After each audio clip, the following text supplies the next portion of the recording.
नमस्ते, म छितेन तपाईहरुलाई स्वागत गर्छु मेरो च्यानलमा। आज चाहिँ म बनाउन गइरहेको छु फापरको पिठोको फुरौला माघे संक्रान्तिको स्पेशल।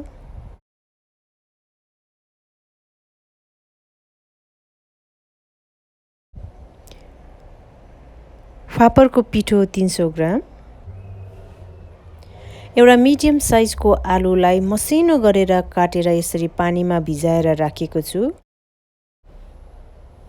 ठुलो चम्चीको 1 चम्ची चाट मसला, सानो चम्चीको 1 चम्ची गरम मसला, त्यसै गरेर धुलो खोर्सानी अनि नुन चाहिँ स्वाद अनुसार, अनि मसिनो गरेर काटेको धनिया पत्ता 2 चम्ची।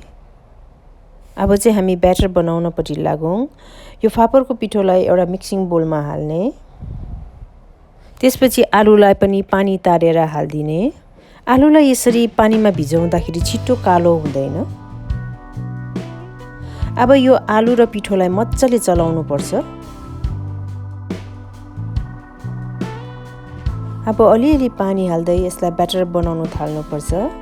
त ब्याटर बनाउँदाखेरि यसलाई एकदमै बेसी पानी हालेर रन्नी खालकी पनि बनाउनु हुँदैन अनि एकदमै कम्ती पानी हालेर कडा पनि नहोस्।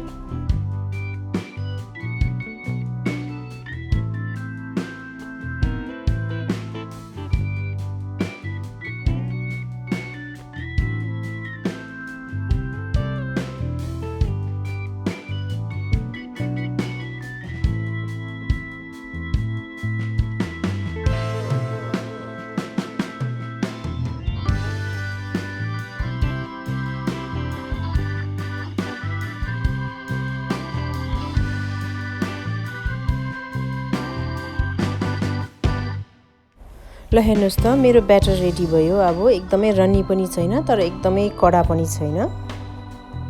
र अब चाहिँ यसमा अरु सामग्रीहरू पनि राखिदिउँ। गरम मसला, चाट मसला,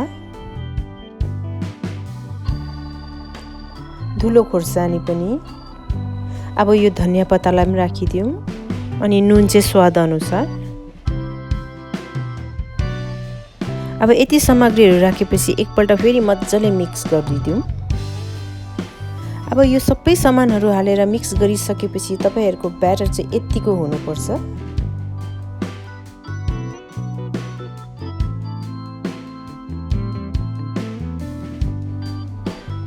अब यसलाई एकछिन साइडमा राखिदिउँ अनि त्यति बेलासम्म चाहिँ हामी तेल तताउने छौं।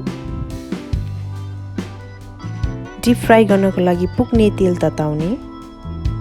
तेल मजाले तातेपछि अब एक-एकवटा चम्चीको सहायताले फुरौलालाई हाल्ने।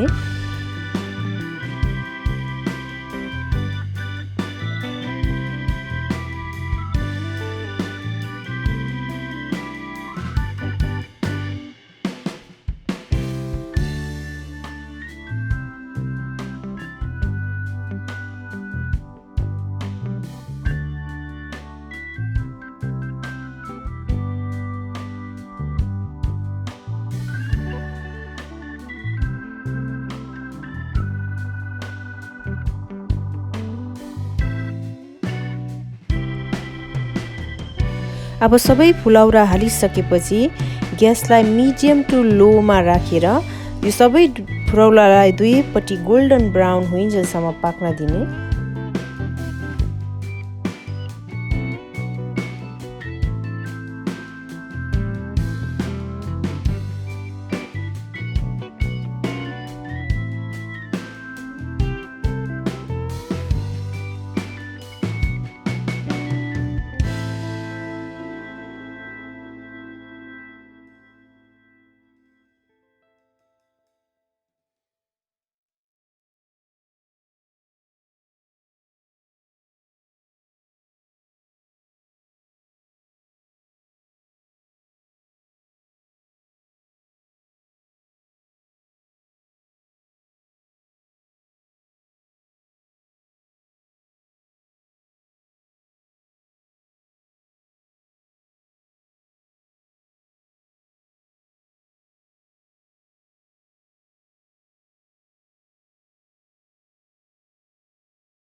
ल हेर्नुस् त मेरो फुलौरा मज्जाले दुवैपट्टि गोल्डन ब्राउन भएर आयो र यसलाई म एउटा पेपर टावलमा निकाल्दै छु।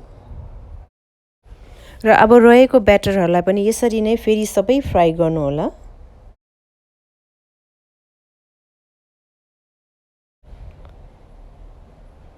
र तातो तातो फुलौरा यसरी नै यो पालि माघे सङ्क्रान्तिमा बनाएर ट्राई गर्नुहोस् है। अनि मेरो च्यानललाई सब्सक्राइब, लाइक, सेयर र कमेन्ट गर्नु चाहिँ नबिर्सिदिनुहोस्। Thank you, bye bye, happy Maghe Sankranti.